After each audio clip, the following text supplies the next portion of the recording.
අපිට තව ගාණක් තියෙනවා මේක ටිකක් දාරිද්ර්‍යක හා සම්බන්ධ ගාණක්. ඉතින් මේ ගාණය අපිට කියනවා මේ විදිහට සන්නායක තහඩු දාරිද්ර්‍යකයක් තිබ්බහම මෙන්න මේ ලකුණු කරලා තියෙන තහඩු දෙක අතරට සන්නායක තහඩුවක් දාපුවහම ඊතාතුණී සන්නායක තහඩුවක් දාපුවහම මෙයාගේ ධාරිතාවය වෙනස් වෙන ප්‍රමාණය කොච්චරද කියලා අහනවා. හරි. අපි දන්නවා යම් දාරිද්ර්‍යකයක සන්නායක තහඩුවක් දැම්මොත් හරි මැදි. දැන් ගානේ කියනවනේ මෙයාව මෙහෙම හරි මැදින්නේ දාන්න. හරි. බලන්න මේ විදිහට සන්නායක තහඩු දෙකක් තියෙනවා. සන්නායක තහඩු දාරිද්ර්‍යකයක අපිට ධාරිතාව ගන්න පුළුවන්. අපි කියමුකෝ මෙහෙම. මේ තහඩු දෙක තියෙනවා කියලා. මෙයාගේ ධාරිතාව ගන්න පුළුවන් C සමානයි AX බෙදීම D කියලා. හරි. ඊට පස්සේ මම ඔය අතරට සන්නායක තහඩුවක් දාලා දැන් සමක ධාරිතාව ගත්තොත් අපි දන්නවා දාරිද්ර්‍යකයක් ආරෝපණය කරනකොට මේ විදිහට සමක ධාරිතාව හොයන්නේ RS ලක්ෂ දෙකේ නම් ඒ ලක්ෂ අතරට බැටරියක් සම්බන්ධ කරනවා. බැටරිය සම්බන්ධ කරලා අපි බලනවා ආරෝපණ කොහොමද ගමන් කරන්න කියලා. එතකොට මේකේ මෙහෙම ඉලෙක්ට්‍රෝන ගිහිල්ලා මෙතන ගබඩා වෙනවා. ඊට පස්සේ මේ අග්‍රයෙන් ඉලෙක්ට්‍රෝන කැඩිලා මෙහෙට ඇවිල්ලා මේ අග්‍රය ධන වෙනවා. හරිනේ. සාමාන්‍යයෙන් බැටරියක ක්‍රියාකාරීත්වයට මේ අග්‍රයෙන් පිටවන ඉලෙක්ට්‍රෝන ප්‍රමාණයම මේ අග්‍රයෙන් අය මෙහෙට එන්න ඕනේ. එතකොට මෙතන බැටරියේ ඍණාග්‍රයෙන් මෙහෙම ඉලෙක්ට්‍රෝන ඇවිල්ලා S තහඩුවේ ගබඩා වෙනවා. හැබැයි එතකොට R තහඩුවෙන් ඉලෙක්ට්‍රෝන කැඩිලා ධනාග්‍රයට එනවා. හරිනේ. ওই විදිහට තමයි සාමාන්‍යයෙන් දාරිද්ර්‍යකයක් ගබඩා වෙන්නේ. එතකොට ඔය අතරට සන්නායක තහඩුවක් දාපුවම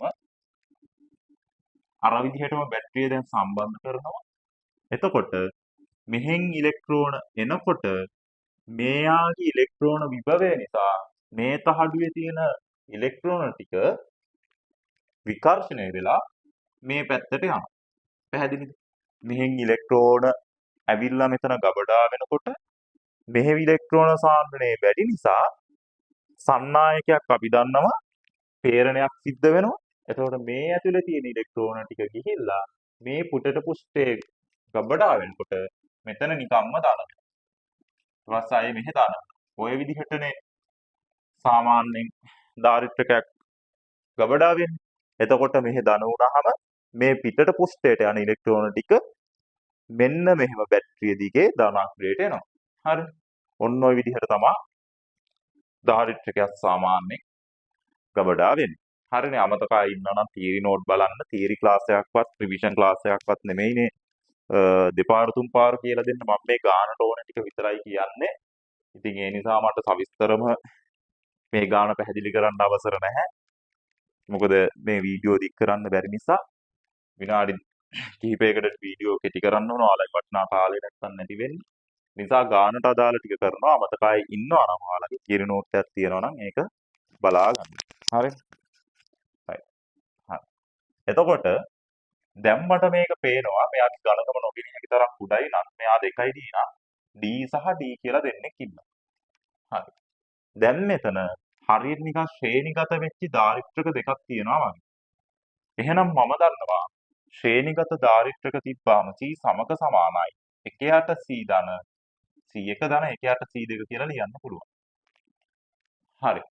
මට කියන්න පුළුවන් මෙන්න මේ එක දාරිද්ර්‍යකයක ධාරිතාව C සමානයි AX බෙදීම මෙතන දෙකක් D කියලා. හරි. එහෙනම් මෙන්න මේ සමීකරණය පාවිච්චි කරපුවාම මෙතනත් සර්ව සම දාරිද්‍රක දෙකක් නිර්මාණය වෙන්නේ.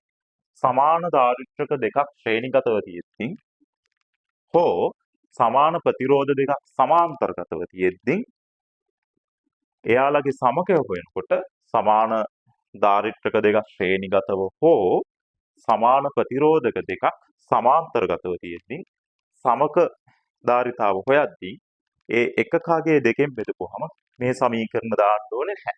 නම් මෙතන සමාන ධාරිත්‍රක දෙකක් එනවා ශ්‍රේණිගතව තියෙන්නේ. එහෙනම් සමකය හොයද්දී කෙලින්ම අපිට එකකගේ දෙකෙන් බෙදන්න පුළුවන්. c සමක සමානයි c බෙදීම 2. ඒ කියන්නේ ax බෙදීම 2යි. දැන් මෙයා දාලා එන සමක ධාරිත්‍රකයේ අගයම කලින් තිබ්බු අගයට සමානයි නේද? පැහැදිලිනේ? සන්නායක තහඩුව දාන්න කලින් තිබ්බු ධාරිත්‍රකයේ අගය මේක. සන්නායක තහඩුව දැම්මට පස්සේ ධාරිත්‍රකයේ අගය මේක. එතකොට සන්නායකයක් දැම්මා කියලා ධාරිත්‍රකයේ ධාරිතාව වෙනස් වෙලා නැහැ. එහෙනම් මේ වගේ එකත් මේ දෙන්න අතර ධාරිතාව වෙනස් වෙන්නේ නැහැ කියන්නේ. හරි මැදින් සන්නායකයක් දැම්මොත් මොකද වෙන්නේ? එහෙම අගේ වෙනස් වීමක් වෙන්නේ නැහැ. දැම්මත් නෑ වගේ වෙනවා. ඒ නිසා ඕකේ ආන්සර් එක වෙනසක් සිදු නොවේ කියන එක. ඒකට හේතුව තමයි සන්නායකේ දාලා සර්ව සමධාරිත්‍රක දෙකක් එනවා. එහෙම ආපුහම එයාගේ මොකද්ද? සමක ධාරිතාවට බලපෑමක් වෙන්නේ නැහැ. මෙයාගේ ධාරිතාවම තමයි මෙතන ඇති වෙන සමක ධාරිතාව වෙන්නේ. හරිනේ. ඔන්න ඕක තමයි එහෙනම් කතන්දරේ. හරි.